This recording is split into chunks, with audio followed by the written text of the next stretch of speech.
Well, thank you so much. And with that, we will convene our November 17, 2022 meeting of the Bond Oversight Committee. And so just beginning our process, if we could please Move to agenda item 1.01, which is our flag salute. I will ask Second Vice Chair Judy Taylor to lead us in our salute to the flag. How's that? Sure.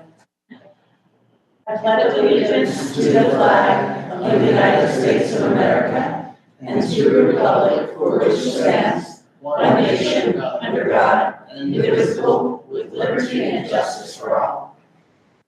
Thank you so much. So moving forward, we will take agenda item 1.02, adoption of the agenda. And again, we have members that are remote as well as in person. And thank you, Superintendent Jar, for joining us today. And so this is an action item. And so is there a motion? I motion that we accept the agenda. All right, thank you. A motion by Ms. Gina Taylor, second by Lopez. All those in favor? Aye. Any abstentions? Any opposition? Thank you. So with that, we will move on to agenda item 2.01, approval of the minutes from the prior October 20th, 22 meeting. Hope everyone's had a chance to review our minutes from that discussion and that meeting. This is an action item. Is there a? So moved. Thank you, Mr. Flatt. Second. Second by L. Lopez. Were there any changes that were noted? Thank you. For all those in favor of approval of the minutes, please say aye. Aye. Aye. Any abstentions?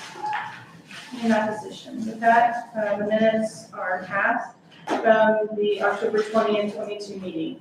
So we will now move on to agenda item 2.02, reports by the chair and or liaison representatives. And so with that, we'd just like to welcome Superintendent Jara to our meeting today. Thank you so much. We're glad to have you. As a superintendent, what we often do, and also wanted to thank Justin Lamb for leading, being as that liaison on behalf of Mark Campbell, who could be here with us today. So thank you so much, Justin. The superintendent wanted to find out if you had anything that you would like to, any comments that you would have about Oversight today. Yes, thank you, Madam Chair. Thank you for the invitation. Actually, I apologize for not attending. I kind of see them on my calendar as they always happen, as FYI. Always got caught up in other things, not that facilities construction and maintenance are not important.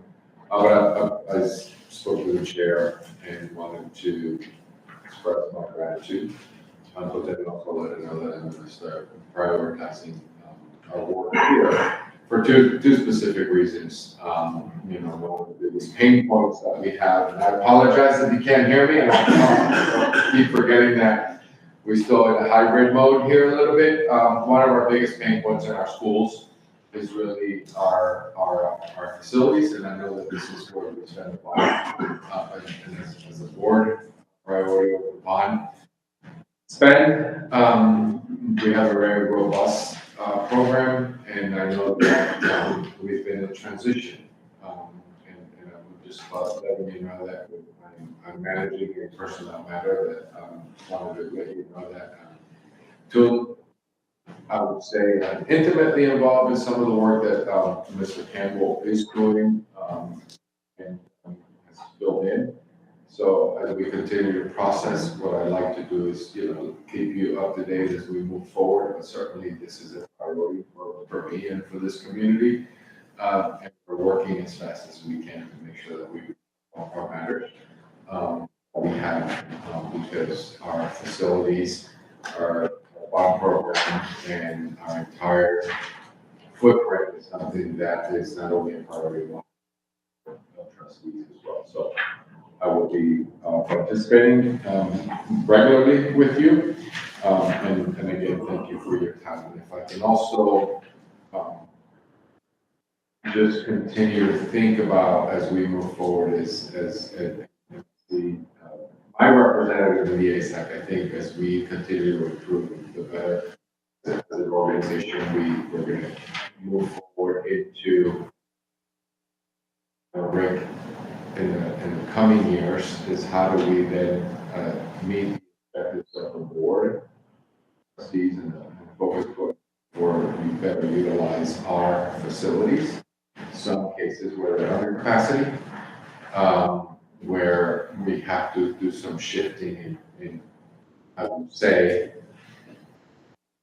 student enrollment and student body. I know as a community, there's been a lot of concern of what here about COSAs and zone variances and a lot of policy changes, but I think as we will see the data, it's going to reflect that there's better balance holistically as a district. So we'll continue to update you. I know that stay within your role, but I want to, it's important to give you context about some of the decisions that we make. So, thank you.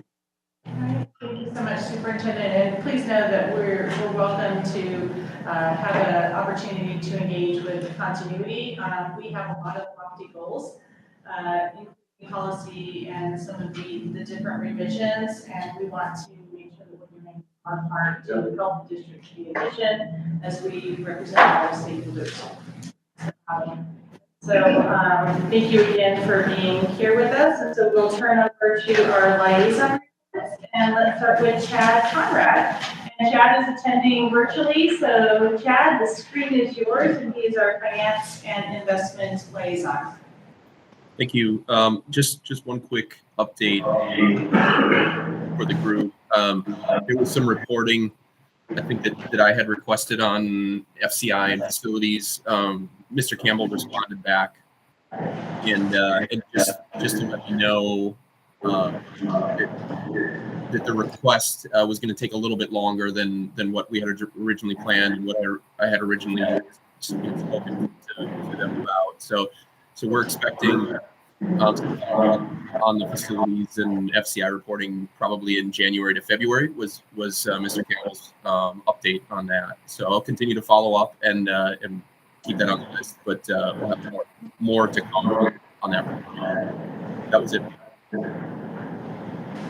Okay, thank you, Chad, so much. Is there any questions for Chad from members of the bond oversight?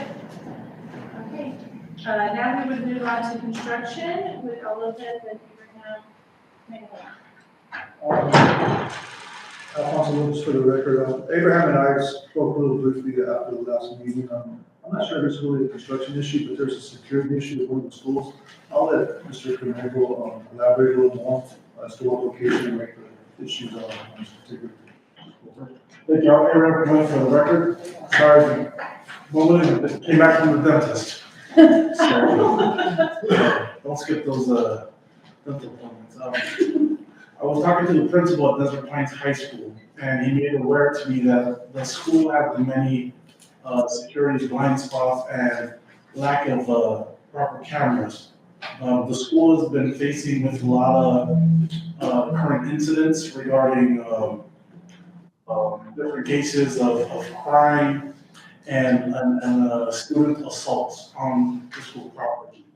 I was able to speak with the school police there, and they told me that they have way too many blind spots. There's not even cameras there. One example of an incident that happened there was a case of sexual assault on the football field, and there's not a single camera there. There's not even the old camera. And so we're talking. So for example, if there's a football game, a soccer game, there's no surveillance whatsoever overlooking the field, the bleachers, and that is a gathering spot for the school. And so the principal of Desert Pines wanted us to see if we can take a look at the process to see how we can help to improve maybe some security features regarding Desert Pines being it's the east side of Las Vegas, and many schools have different issues. But we were wondering, I don't know how much it comes with the construction, but we'd like to see if what we can do, maybe do a tour and see how we can help out with that. Madam Chair, may I? Yes, please. Thank you, and I almost, I'm glad, thank you for the reminder. One of the things that we have, and I'll have Justin remind me, just I think a number, if I may, I think it's 85 million that we have invested on security. We do have, priority was to address, and this, an update tomorrow with the security team. Our priority is obviously single point of entry, following the guidelines from our assessment that we did pre-COVID. Single point of entry, we then obviously move swiftly to, I think we're done or finalize the strategic, which is the incident alert. All our campuses have them. So there is a process. I'm surprised that the principal has brought that up because principals have been up to date, and we have been updating principals at our principal meetings. And cameras as well. We do have a timeline. Don't post them because posting security to the bad people, obviously, then you can address some of those, see where things are. So we do have a plan that we are working. We can get more into the details onto the dollar amount that we've invested as a district, and we're moving. So, Justin, any update on the budget? If I need the wrong number, correct? You're pretty much spot on, somewhere around 85, $90 million range for current security upgrades and planned ones this year. I would say we'll speak with the principal over there and understand what their concerns are, just to get a better just understanding and see how it is we can actually possibly audit or anything else like that at that school. Yeah, but we do have, right, we have a plan, and we're going 15 schools at a time as fast as we can get to all with the funding that we have. I appreciate it. I'll reach back to the principal and tell him, check his emails. But it's good to know that we're doing at least 15 schools at a time. That way when people ask, we say, this is how we're addressing it. Obviously, we're going to do the security details. The school, the individual schools. And stuff. But their main concern is that they do have a lot of blind spots, so hopefully they're covering that because it does concern the single point of entry and other aspects of it. So that was just a concern that was made. I appreciate you bringing that to our attention. Rodney Fox for the record too, just so everybody's aware, those projects are funded under Fund 370, which is our capital reserve. We're not using the current bond fund 315. Obviously, the project. Sure. Thank you. All right, so with that, if we can move on to Rob Ferguson for our design update. Thank you. So 3 issues I just wanted to address. Number 1 is the security issues. I have been fly on the wall in a lot of the design meetings for the new project schools, for the elementary schools, and with the architects, staff, and also with the general contractors. And issues like this are really important to understand, and I'm sure staff will receive these comments and pass them on to the architects and also to the contractors in their CMAR process for the new designs of the new middle schools. The second item is with the school designs, able to attend as many as I could. I've been invited every week to attend all those meetings, and very, very helpful to understand the CMAR process, working towards a really good design for our future schools. We're about 30% from what I understand, and Justin, correct me if it overspoke anything, but we're about 30% of development for these designs with the help with 3 really good entities. It's Clark County School District staff, the GC, and the architects. There's budget challenges, and there's challenges with when the budget was established and with the current climate of what the last years of the pandemic is. So we're working through it, but the really inspiring thing is to see is teams working together to do more with less. So instead of having a bunch of schools that look like they're symptoms of the pandemic, this is a time to really sharpen our pencils, see what we can do to do a lot more time, provide a lot more amenities for students and for staff moving forward. Last item is the policy 7122, which was designed. Myself and Nicole worked with chief facilities. We'll be at 2 meetings in chief facilities and translate a lot of concerns that staff we're looking at. Also had a follow-up meeting with Mr. Justin Lamb on that issue. Comments and had really good comments coming back to address potential changes to it. And that's what I have. Thank you very much. So very much. Steve, I have a question. I know that I wasn't here for last month, I was out of town. But the meeting, I think it was a meeting before, maybe even prior to that, we talked about some of the deeds as it relates to in the designs, making sure that we're thinking about in terms of future use and ensuring that we have facilities that. How has that been incorporated? I know there was some discussion about maybe some of these designs coming back, and maybe it was presented while I was out of town last month. But will we get an opportunity to see these new designs, or how is that? Has that been discussed? I don't know, sorry, Madam Chair. Oh, yeah, so thank you, Ms. Williamson. So one of the things that we have, and actually I was gonna follow up after your question to Mr. Ferguson, is do we have, if 30% design, one of the things that this body asked for is to have those prototypes brought back for presentation so that we can have kind of a look into what that might look like. Do you have a time frame? Is that you and Ms. Graham?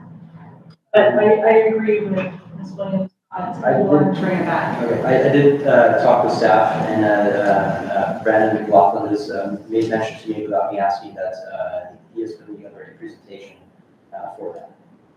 And that is, I'm not sure if you just.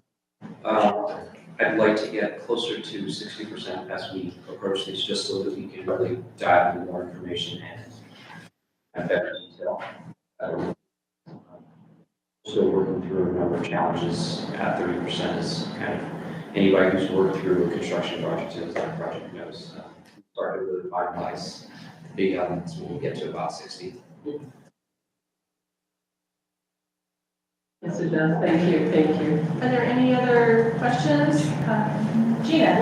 Hi. To that end, is 60% around a good time for, I'd like to see a process similar to what we did in terms of those town halls for Vision 5, as a way of getting that public input, and whether 60% might be more appropriate for this body, whereas maybe 80 or 90 is more appropriate for the public. But I do think that one of the reasons why Revision 5 was successful and how that process went about was giving the public an opportunity to weigh in prior to kind of that really final decision-making process. So are there opportunities to gain feedback from the public in a meaningful way?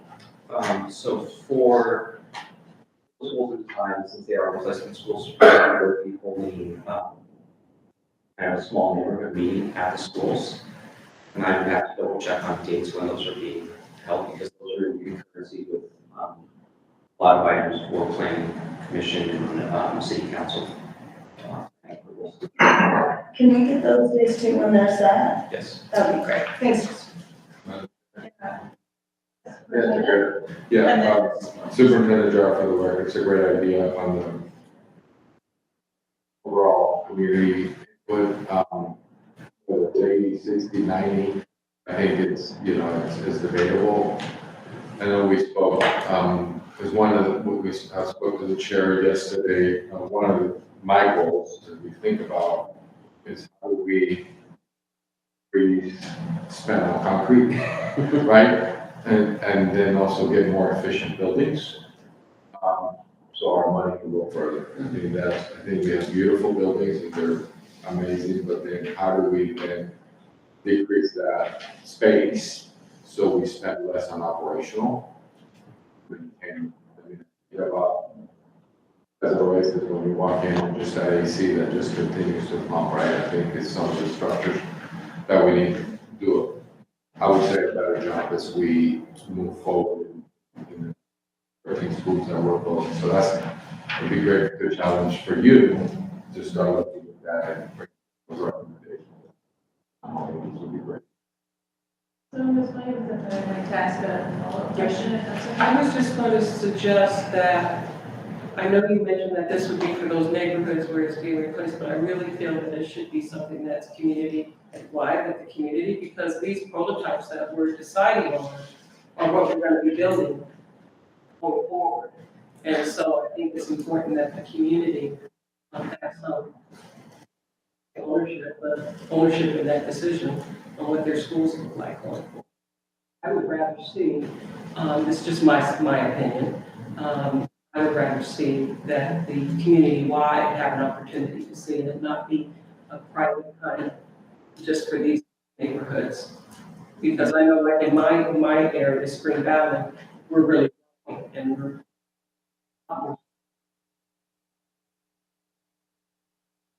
So Abraham And if I can just follow up with Ms. Williams saying, let's make sure when we have these meetings that they're not like during the middle of the workday, so that way our parents can actually go and attend them, so that way we're also addressing that. And that we're doing them in a big, so you know, last thing we want is that out in a small room, and then we have to postpone the meeting because the time for the meeting for the community. That would be my, I'm moving forward with a possible community meeting. Yeah, typically our meetings are 5:30, 6 o'clock after most work hours, so people can attend these meetings. So we will definitely keep that in mind, and we're often looking at multi-purpose rooms, large tech spaces, so we're not, you know, trying to squeeze this into a classroom, something like that. So just a couple of follow-up questions.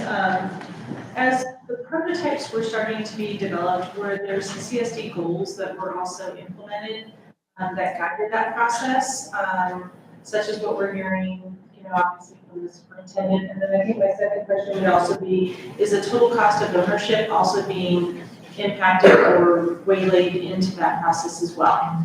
As you're designing a building, were there goals of the district?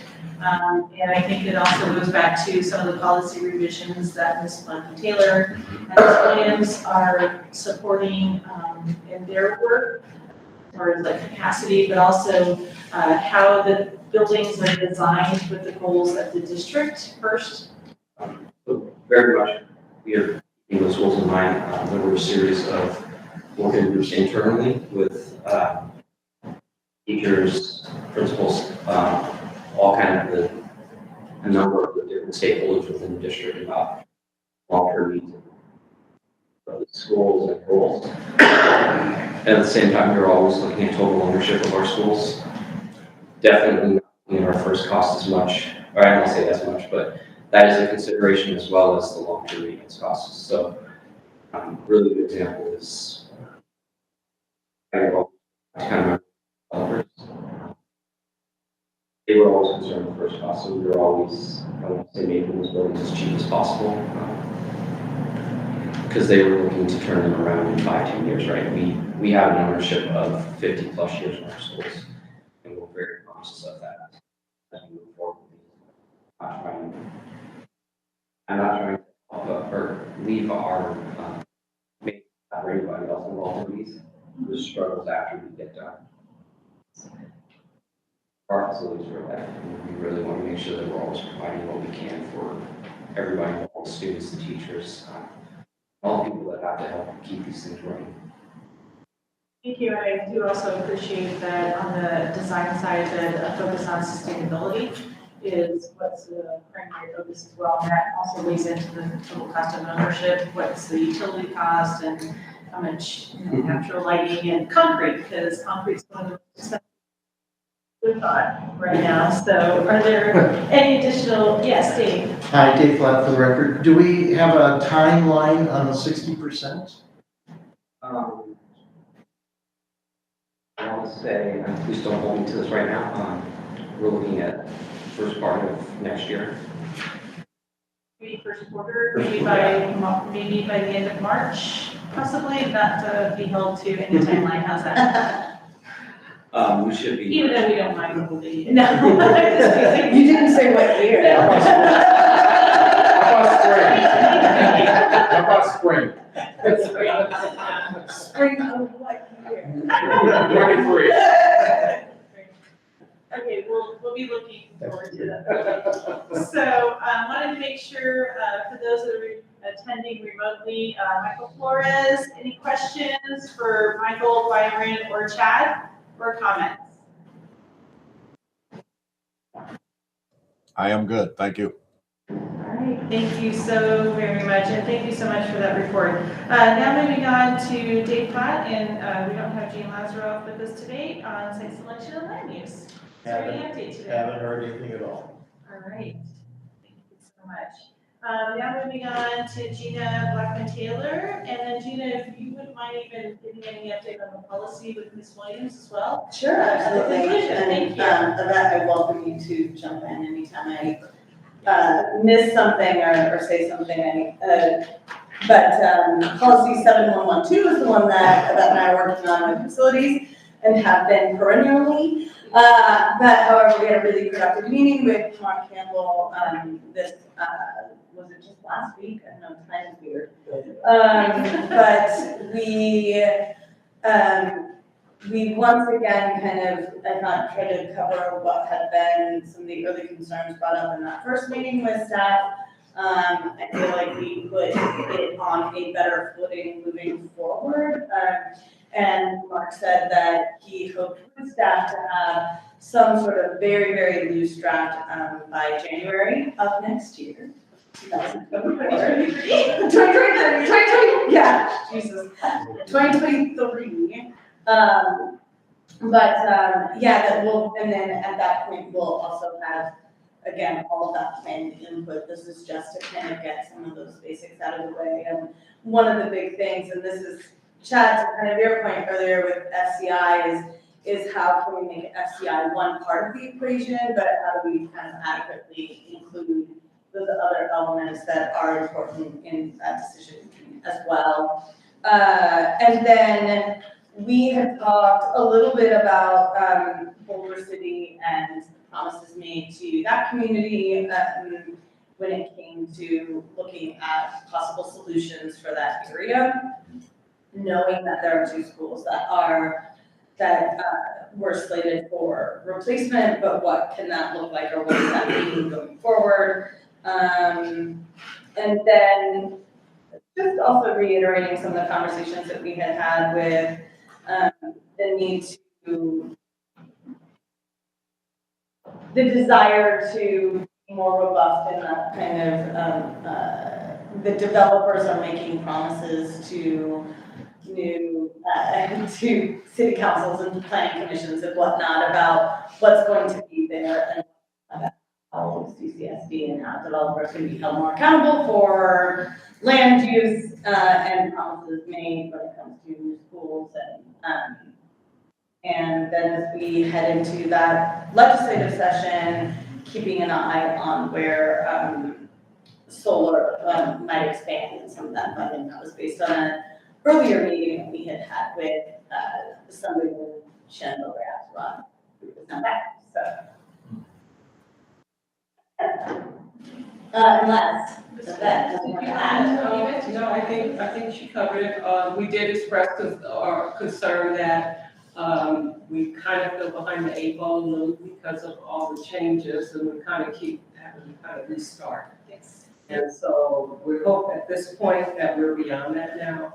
We can have some consistency and movement forward, not backwards or stale. So I just want to say that as well. And with that, I also want to commend Mark too, because we had a need at El Dorado High School for a big event for students, and facilities stepped up and was able to really take care of their needs right away. And so I just wanted to just say to the staff, thank you again for. Yeah, wonderful, thank you so much. And just for the record, just wanted to also add that I know that one of the, we have a lofty set of accomplishments or presentations that we wanted to hear from staff from, and one of them is on the FCI. And Chad, thank you again for bringing that to the table in a very comprehensive manner, but I know it's also something that all of the bond oversight has asked for in the past, and I know that Mark has talked to both Yvette and Gina, and he wants to do that deep dive. And again, Superintendent, thank you for being here and for hearing us on that. We really want that continuity so we can move forward on these very important issues. And you've got a great staff that's been working with us, and we just want to continue to make in this area. So thank you all for your wonderful reports. Just want to make sure if there's public comment during this agenda item 2.02. We're going to move on now. If there's in 2.02, yeah, there's a liaison report. Yeah, sure. Okay, great. And if you could, for the record, just state your name. Or do you want to wait to 2.05? No, because I'd like to, no, it's okay. Okay. I can go over to 2.05. Okay, great. Here, okay. Anna Meyer for the record. Just in hearing this discussion, I think this would be an appropriate time because the community is looking for updates to the repair of the bleachers to one of the high schools that got burned in a fire. Which one was that? I'm sorry. It just came to my mind. If we can find out from Mr. Sorry, anyways, you know what school I'm talking about? Yes.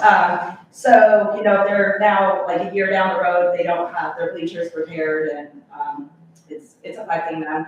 And then also, I hear a lot from our sports communities, and with regard to Eldorado, they had a patch that needed to be repaired in their turf, and it pushed them out of their senior night game at their own campus, which, was really a disadvantage to their cheer team, their band, their sports, and kind of really hit them in the morale really hard, especially for the seniors who've been through a lot through the pandemic.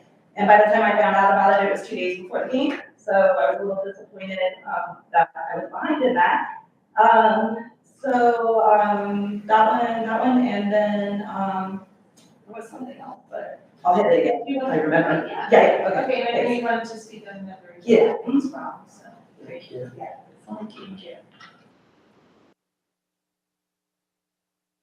So moving on to agenda, and thank you again for your public comment. Moving on to agenda item 2.03, report by the Park County Board of School Trustees Liaison. I know that Trustee Guzman, I'm sorry, could not, sorry. I'm having a day, it's just a day. She's not able to be here, she was hoping to get here in time, but she will be coming back to us with some updates on the security study. Just to keep us informed of the progress that's moving forward district-wide. While it's not limited to capital improvements, she does want to continue to provide that, and so that will come forward in our January meeting. And so comments on this item? Okay. Moving on to agenda item 2.04, the 2015 capital improvement program summary status. The staff report will be provided by Mr. Rodney Counts. So, Thank you. If we could bring 2.04 on the screen, please.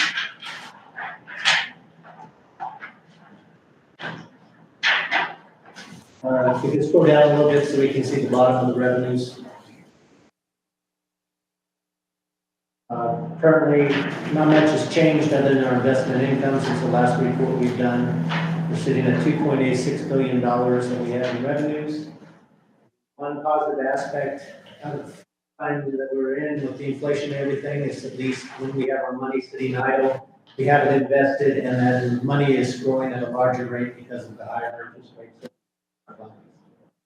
Obviously, it doesn't compensate for the costs that incur in the building, but at least it's one little small bright light. If we slide down a little bit on the screen, please. You'll see that our expenses and encumbrances are at $2.5 million. That leaves us with available cash flow balance of $612 million, but an available balance if you take in the encumbered funds of $353.5 million. And I split that difference up because we have a certain amount already spoken for, so I don't want that cash value to be misconstrued to say that we still have that money available because we've committed it already. We can go to the next slide, 2.04B, please. And again, just go to the end.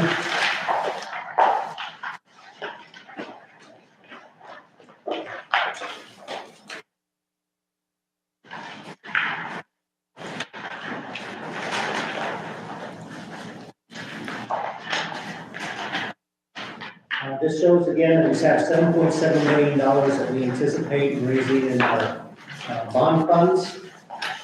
Our budgeted projects to date are $6.73 billion. These are available proceeds just under $1 billion to us to plan on future projects.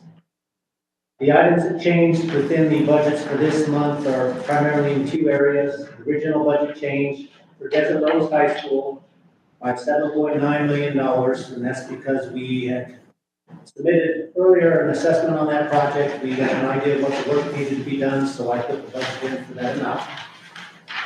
And then the other one is putting in an assessment for the central plant building assessment. One of the areas that hasn't been done in sector right now is the central plant, and that area needs to be worked on so we can pretty much have a complete project done at the sector campus. As far as the current budget is concerned, obviously the current budget will be reflected by those original budget changes. And the only other item that really affected us was a $22,000 change order to Jenkins Elementary School for our East Channel construction. Normally, the change order wouldn't be representative in here, but that particular change order exceeded the budget, so that's why I reflected the $22,000 in here so we're aware of it. That's essentially the major changes for this month. If there's any questions, then I'll feel free to answer. If we could open it up to members of our oversight, Ms. Williams. Not only expenditures, but it does raise a concern, and I think this is a perfect place to ask. We are experiencing a lot more problems with air quality in our schools that are located near, like Wells Fargo and those kinds of facilities where they're digging dirt for to make concrete. And we're seeing a lot more problems with that. There has been conversations with our county commissioner, specifically in the Spring Valley area around that. But is there anything more that we can do to provide some kind of relief for the schools? I don't know. You guys know kind of what's available infrastructure-wise. I don't know, outside of shrink wrapping the schools.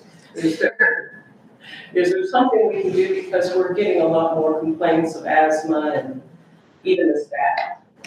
And it's creating more absenteeism, and I know the superintendent's very concerned about absenteeism. Yeah, so Mr. Lamb, if we. In particular to kind of the schools surrounding that, that's something I would want to speak with Mark about. Knowing that's kind of his expertise and involvement with that issue. Okay. Find out exactly what we may have in place or what other items we may be able to look at in the future. You can get back to me on that sooner rather than later, because we are having conversations with the county commissioner in that district. And so if that would be helpful in our conversation, with them. And if it's a funding issue, maybe there's something that can be kind of worked out, usually with the county, I don't know. Work that with the county. But we could start with a conversation at least on what are some of the remedies. Yeah, so. Thank you, Madam Chair, Superintendent Trout, for the record. Not to speak for Justin, but I know Mark Campbell and I have had this conversation. This is his expertise.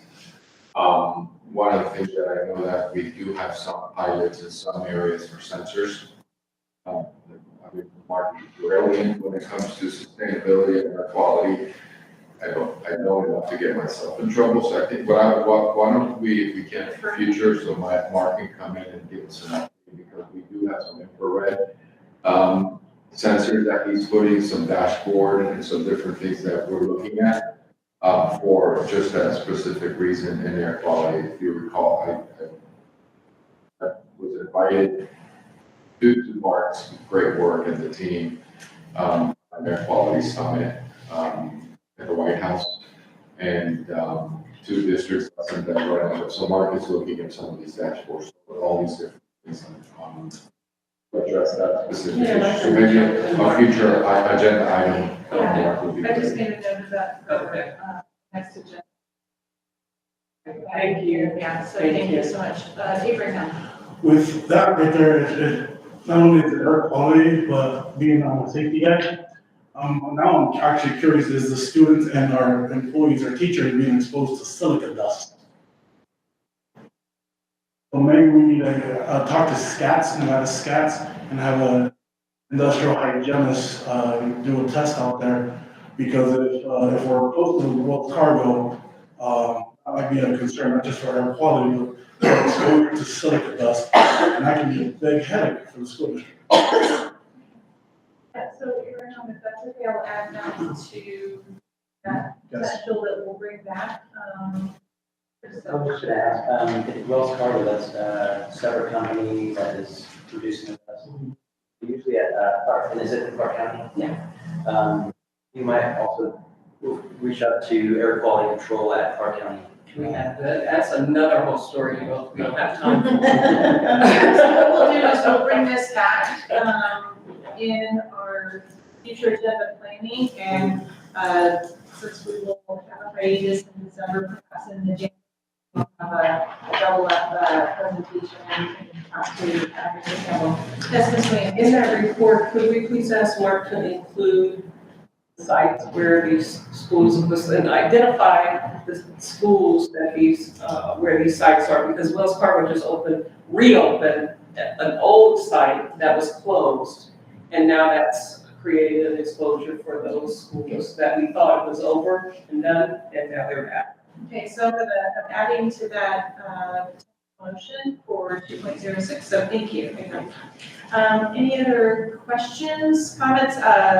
Chad, did you have any additional comments? Did want to thank staff for moving the budget to an approved revised estimate cost as opposed to a budget, so thank you. And then, but just wanted to thank everyone for their hard work, and we know that this is a difficult time right now, and do expect that we're gonna continue to see changes to the total cost, as we're dealing with supply chain and, different lead times that are impacting, some of the cost of the construction. And so we've been really in this, great environment where we were doing a lot of design work, but now all of this stuff has to move forward. So we do need to recognize that, again, as we've all talked, this is an environment, even we've seen before, like we've never seen before. So the challenges and the lead time, and however we can be advantageous to get our contractors to be able to secure materials sooner. I don't know if that's something that's being worked on. We are definitely working on that, especially with the schools right now, looking at early packages to materials for HVAC and steel and electrical equipment, given like electrical equipment is now becoming almost a 1-year lead time. So they're very aware, pushing out as much early materials as we can, so that we're not chasing our tails or not running into something at the very end of the project and something doesn't want to show up for us. So can I ask a follow-up, is also changing some of the delivery method of how you're looking to deliver construction and work projects? Maybe it's, I know we've talked about design build, CMAR, but like, is there any advantage to doing things differently where you can get the contractors on board earlier to secure that? Is switchgear also a challenge right now? It is. That's kind of like the bolts and the the buildings, right? That is the main electrical component. So what comes in from engineering has to go to that, the rest of the building for power. And currently we're doing a lot of CMOS projects because of these challenges. As we look further out, looking at whether it's extending some of our design or our construction time so that we can produce early procurement documents or produce what we call lead time. So we release the contract for them to start procuring materials, start construction, say 6 months later, give them a head start in that. Is done on further projects as well. Comments? Remotely, just wanted to make sure Michael or Chad or Byron, any questions, follow up? Nothing else for me. All right, thank you. Nope, I'm good. All right, thank you very much. So thank you so much for this update, so very important. And so moving on to agenda item 2.05, questions on and or removal of items on motions and taskings. And I do know that we have some public comment. And so if you could please ask for public comment. Do you want me to go first? Yes, please. Anna Weiner again for the record. I did, just want to point out, like, as long as I've been listening to these meetings, Member, Williams has been asking for that diversity and inclusion plan, so I'm interested to hear the status of that district-wide, report. But I'm here to, continue to support that, because as I look at like RFPs and stuff going out, I'm seeing the same companies over and over and over again getting those contracts. And so, you know, a couple years down the road, I would think we would have made some leeway on that. So I wanted to give support to that. And then I like the first one, and I don't think you've had the presentation yet on that, so also a status on that. But when the CIP 5 meetings were done, they were amazing. They were very inclusive of the communities that they were affecting.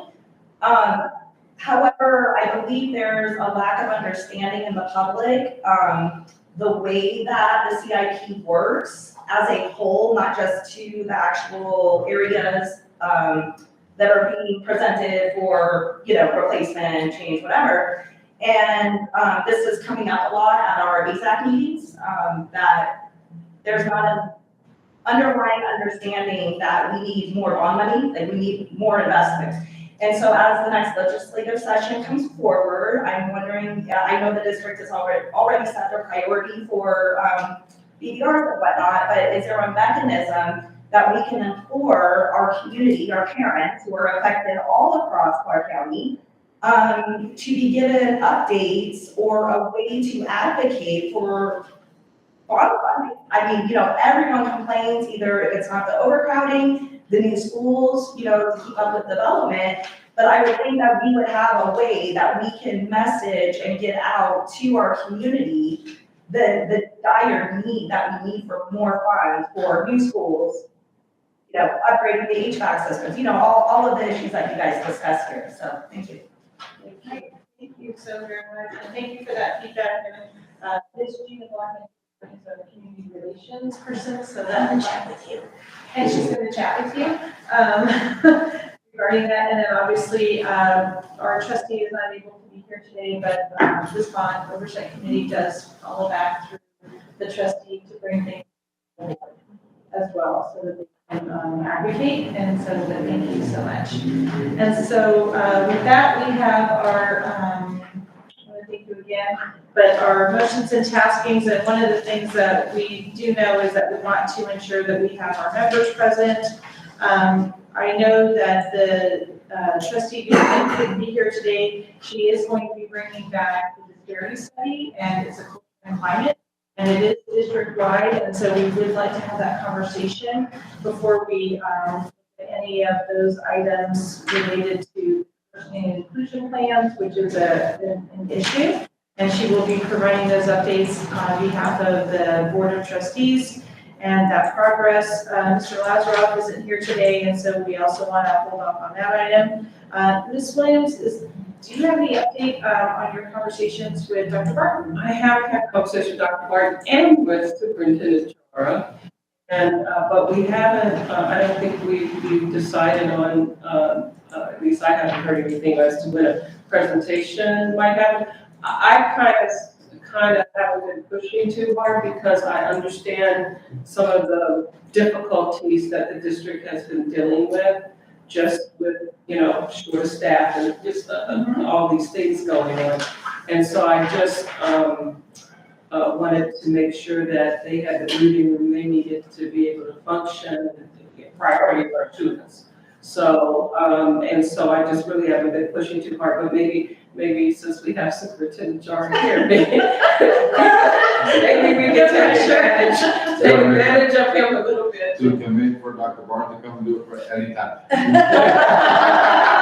Tomorrow.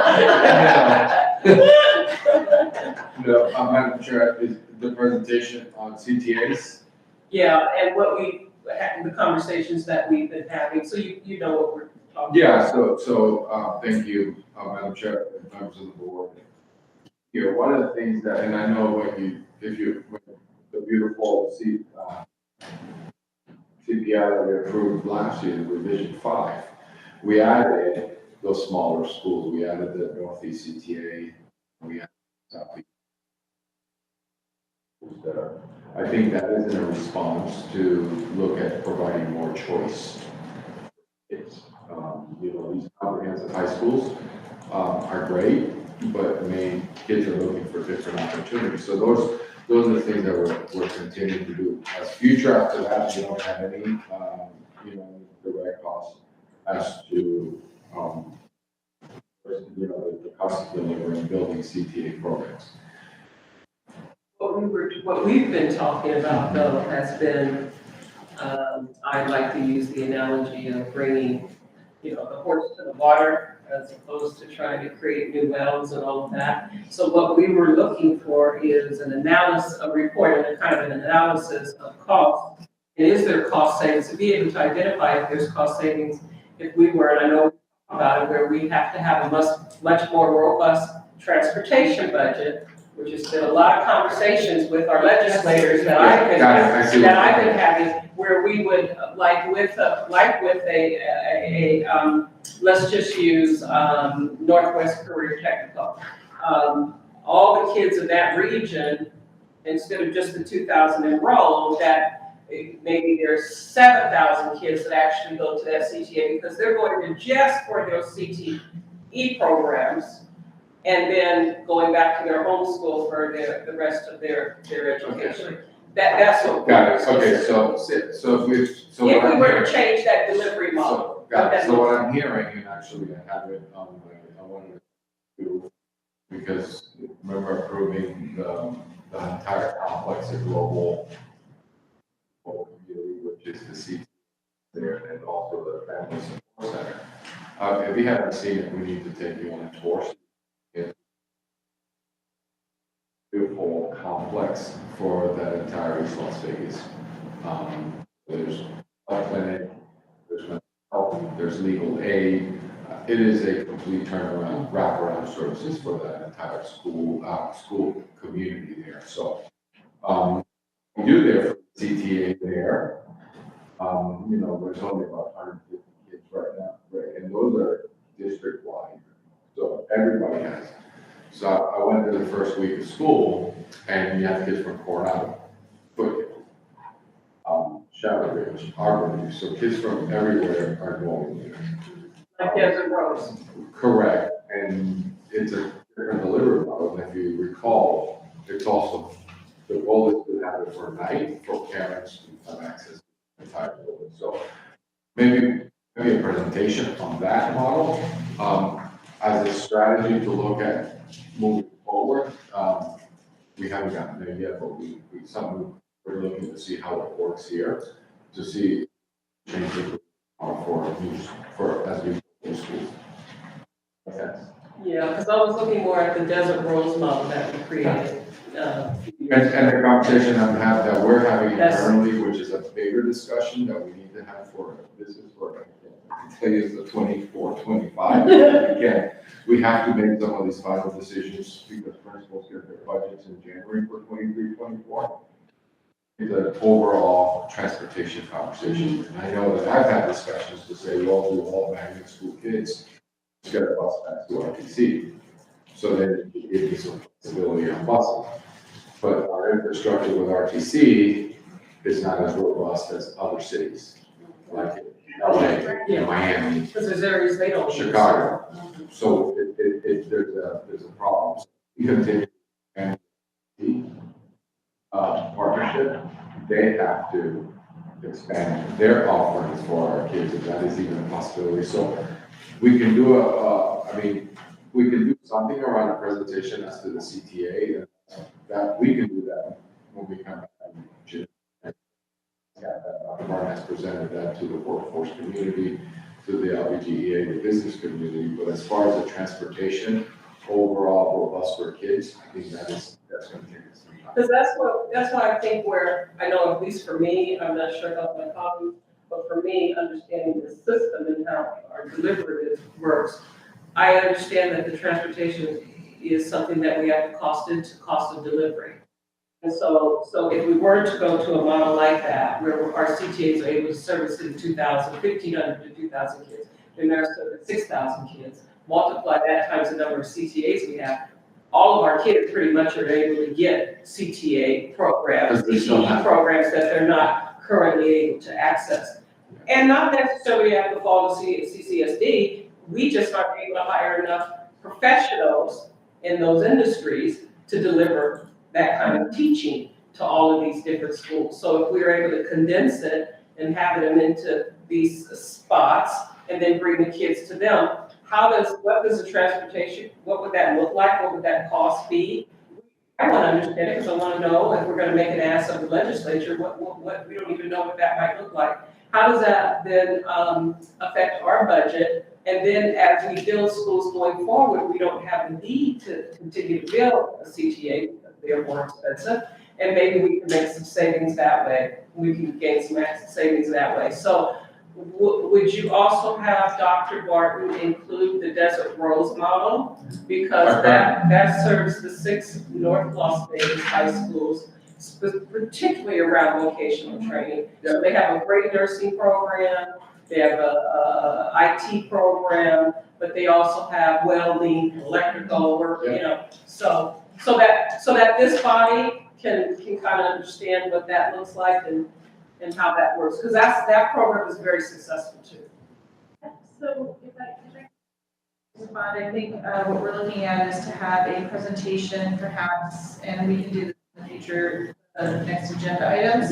I do know that they're trying to work on that January agenda now, but to have Dr. Barton come forward on the Desert Rose and global model, and perhaps this might be an opportunity for us to showcase the global school at our January meeting, and we really benefit when we're on site. So perhaps that meeting, thank you, Ms. Taylor, for that suggestion to have that our January meeting at the global school in January, and then we can bring that back together and then make sure that we look at those issues that you talked about regarding transportation and separate those where we need to, but highlight those schools, Desert Rose, global, and perhaps do it on site.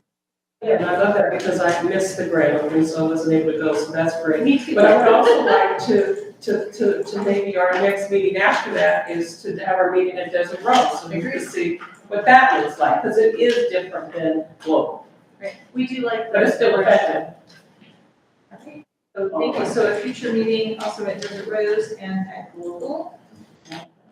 Is there anything else to add on discussions and taskings? So thank you, Dr. Barton, in advance. You don't know about it yet. Well, Patty, Please. if there's a report on air quality and that's coming from staff, then wouldn't that be on motions and taskings? I think it would be a motion, a future agenda item, is what I understood, is that we wanted a full comprehensive report on the air quality as a agenda item, and that we add that in that space. Okay. So that's, and are we trying to work on that, motion? So again, Trustee Guzman is not able to be here, and so we'll follow up on the diversity and inclusion plans, and then Mark Campbell, I know, has taken personal ownership of that as well, and then refund agreements, we'll circle back with Mr. Lazaroff and Trustee Guzman to be here. So we've already done public comment, and so this was an information item, and so with that, we'll move on to motions and tasking. So now moving on to agenda item 2.06, future agenda planning. Wanted to first open that to the committee, the Bond Oversight Committee, on any future agenda items. Putting together what? Yeah. So I can certainly start if there's not anyone else. I just always want to start with the committee. Chad, Byron, or Michael, any potential future agenda items on your side? I don't have anything. Nope, I'm good as well. I just wanted to add the one for, market on the environment. Yeah. Okay, so Air quality. yeah, so I'd like to make a motion, this is an action item, and so I'd like to make a motion to be considered for a future presentation by staff that provides information on air quality issues across the districts, across the district and the schools, including an assessment and a report on industrial hygiene and SCAP, as Mr. Abraham had presented to us, and also with the associated sites and schools. So I don't know if that's clear enough, Justin, but to get a report from staff on air quality issues and industrial hygiene within the district. And along with the, if you don't mind, Madam Chair. Please. Along with the schools, identify schools in those surrounding areas. And the surrounding areas. Is that a motion, or were you asking someone That to would be make the, that? that would be the I thought you were making the motion. motion. What, making the motion need a, I second that motion without repeating all that. That was my question, how much paper you have to write? Alright, so we have make a motion, second, all those in favor? Aye. Aye. Any abstentions? Any oppositions? With that, we'll move that for a future agenda item, and hopefully we can do that sooner than later. For the good of the group. Any other future agenda items at this time? Okay, so now we will move on to agenda item 3.01, public comment on items not listed on action items on the agenda. And we have 3 members of the public that are here today, and I do. Kasash? Okay, thank you. Welcome to Oversight. Thank you for having me here. My name is Kesat Ananya. I'm with the Nevada Blue Green Alliance. I work with labor unions and environmental organizations to solve today's environmental challenges, to create and maintain quality jobs, and to build a clean, thriving, and equitable economy. It turns out that my presence here is very timely, as my following comments are related to issues of air quality and energy efficiency. I'd like to start out by discussing Nevada Assembly Bill 257, which was passed in the last legislative session and went into effect July of 2021. It requires the Board of Trustees of all school districts in the state to ensure that ventilation and filtration systems at each school are assessed and improved to the extent that the money is available. It also requires a report on the status of the assessments and that repairs and upgrades be performed as a result of those assessments. Our county school district has received $777 million, that's over $750 million, from the American Rescue Plan Elementary and Secondary School Emergency Relief Act. It is expected per federal policy that roughly 1/4 of this funding be spent on school infrastructure upgrades, with the majority of those expenditures going toward improving HVAC systems. So far, we're not aware of these projects being implemented at CCSD, and I hear that there's interest in it. As I'm sure you all know, there is also a $500 million grant program from the Infrastructure Investment and Jobs Act for making public schools more energy efficient, including comprehensive energy efficiency audits and building retrofits, HVAC and lighting upgrades, clean energy installation, and other opportunities. The projects are expected to both cut costs and to improve student learning. So, my questions for you today, and as it relates to the future agenda item around air quality, are what is the district's plan for using a portion of that $777 million, which I understand there is still a sufficient amount of that money available to fulfill the requirements of AB 257, and what is the district's plan to pursue a grant from the IIJA federal funds? I'm interested in how myself and our partners with the Nevada Blue Green Alliance can work with you, can follow up with you on the implementation of these assessments and improvements to ensure that these projects are completed by trained professionals with the highest labor standards and benefiting our schools and our students. Thank you very, very much. Also want to see if Mr. Davis is here. He left, okay, and then, what here? Yeah. Right here. Sorry. Yeah. Okay, well, I actually came here for it, thank you. I am for the record again. I am the trustee District 8 member for AZAC. And this past week, we had a lot of constituents appear at our Tuesday meeting from District B. So I wanted to bring you guys their public comments for the record, so this is to be scanned in. This is the parents of students at Arborview High School. And there seems to be a lot of concern that their children can't even eat lunch because the school is so overcrowded, the lines are too long. There's no places to study. The kids can barely pass in the hallways. And I know that AZAC is being tasked with rezoning right now. And I just really wanted to bring these comments to your guys' attention because they didn't get lodged in public comment. I went back and tried to just pull the one, but I had to go back through my emails of what was forwarded to us. They're also very frustrated. I'll tag back on where I'm seeing the confusion on the CIP money because they are, if you look at CIP 4, the Skyview High School was canceled under CIP 4 and brought back in CIP 5. But they're upset that they were promised a high school many, many years ago, and that comprehensive high school still has not been built.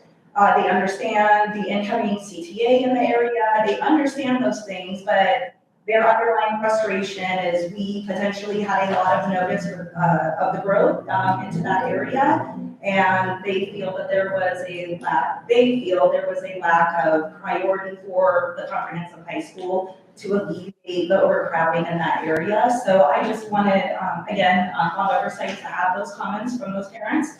It was Sunrise Mountain, sorry for the bleachers, and thank you. Thank you so very much. And so, thank you for providing these written comments. We will give those to staff, who will circulate those to all of the members of the Oversight. So we've had public comment. This is an information item. And so with that, we will move to adjourn. I just had a quick question. Yes, sir. The public comment, you kind of sound like you had questions. Is that something? Public comment is for information only, and we would to staff to provide any feedback. And so we would obviously encourage you to work with the staff on your public comment. Which staff should I follow up with? If you could please, thank you. And so, all right, so motion by Ms. Williams, seconded by Mr. Lopez, and that was a close connection. And so thank you all so much for joining in. All those in favor of saying aye? Please say aye. Abstention? Aye. Just as you're leaving today, thank you so much for your time. Wish you a wonderful holiday season. Again, we will not have a meeting in December, and we will reconvene in January. So thank you so much.